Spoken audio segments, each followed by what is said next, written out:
शहर की रफ्तार में हर कोई किसी मंजिल की तलाश में भाग रहा है। हर चेहरा मुस्कुराता हुआ, लेकिन हर मुस्कान के पीछे छुपे दर्द को कोई नहीं पढ़ पाता। ऐसे ही एक चेहरे के पीछे की कहानी है अर्जुन की। एक साधारण सा लड़का जिसकी जिंदगी किसी फिल्म की तरह नहीं बल्कि हकीकत की किताब जैसी थी। अर्जुन दिल्ली की एक बड़ी कंपनी में मार्केटिंग एग्जीक्यूटिव की नौकरी करता था। रोज सुबह की मेट्रो, हाथ में कॉफी का मग और मोबाइल पर ईमेल्स।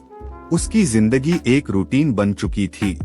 बाहर से सब कुछ परफेक्ट था, अच्छी जॉब, अच्छे कपड़े और एक अच्छा अपार्टमेंट। लेकिन अंदर से वो खाली था। कभी कभी भीड़ में तन्हा होता हूँ, अर्जुन अक्सर खुद से कहता। उसकी तन्हाई की शुरुआत तब हुई जब अन्वी उसकी जिंदगी से चली गई। कॉलेज के दिनों में दोनों एक दूसरे के बेहद करीब थे।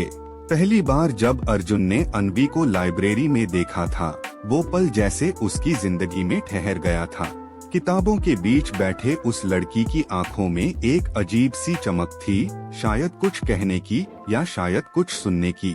धीरे धीरे दोनों की दोस्ती प्यार में बदली।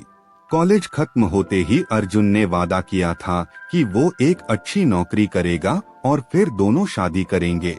अन्वी ने भी भरोसा किया, उसका साथ दिया। पर जिंदगी हमेशा वैसी नहीं होती जैसी हम सोचते हैं। एक दिन अन्वी ने अर्जुन को बताया कि उसके पापा ने उसकी शादी कहीं और तय कर दी है। अर्जुन ने बहुत रोका, बहुत समझाया, पर अन्वी ने कहा, अर्जुन, मैं तुमसे बहुत प्यार करती हूँ, पर मैं अपने पापा का दिल नहीं तोड़ सकती। अर्जुन के पास न कोई जवाब था, न कोई रास्ता। उस दिन के बाद उसकी जिंदगी बदल गई। उसने खुद को काम में डुबो दिया। ऑफिस की फाइलें, मीटिंग्स, टारगेट्स, यही उसकी दुनिया बन गई। लेकिन हर मुस्कुराहट के पीछे, हर रिपोर्ट के पीछे वो अधूरा इश्क छुपा था। एक शाम ऑफिस से लौटते हुए अर्जुन मेट्रो स्टेशन पर खड़ा था। हजारों लोग अपनी अपनी मंजिलों की ओर भाग रहे थे और अर्जुन बस खड़ा था। तभी सामने से एक लड़की गुजरी, कंधे पर बैग, कानों में ईयरफोन और एक मुस्कान। वो अन्वी नहीं थी, लेकिन कुछ पल के लिए अर्जुन को ऐसा लगा जैसे वक्त पीछे लौट आया हो। उस रात वो बहुत रोया। तकिए ने उसके आंसुओं की गवाही दी, तन्हाई ने उसके साथ बातें की। अर्जुन ने अपने लैपटॉप पर एक डायरी खोल ली, भीड़ में तन्हाई। वो हर रोज उसमें कुछ लिखता, अपनी फीलिंग्स, अपनी यादें और अपने टूटे सपनों को शब्दों में ढालता। धीरे धीरे वो डायरी एक किताब बन गई। एक दिन अर्जुन ने हिम्मत करके अपनी लिखी कहानी एक पब्लिशर को भेज दी। कुछ हफ्तों बाद जवाब आया, हमें आपकी कहानी पसंद आई, हम इसे प्रकाशित करना चाहते हैं। अर्जुन हैरान था। उसके दर्द, उसकी तन्हाई अब किसी और की उम्मीद बन रही थी।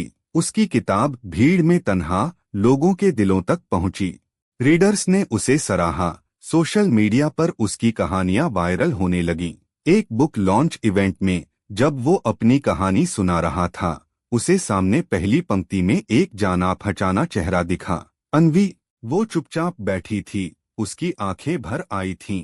कार्यक्रम खत्म होने के बाद वो चुपचाप अर्जुन के पास आई और बोली, तुमने अपनी तन्हाई को सबकी आवाज बना दिया। अर्जुन कुछ नहीं बोला, बस मुस्कुराया। वो अब भी तन्हा था, लेकिन अब उसकी तन्हाई सिर्फ उसकी नहीं रही। अब वो उन लाखों लोगों की आवाज बन चुकी थी जो रोज भीड़ में अपने जज्बातों को दबाते हैं,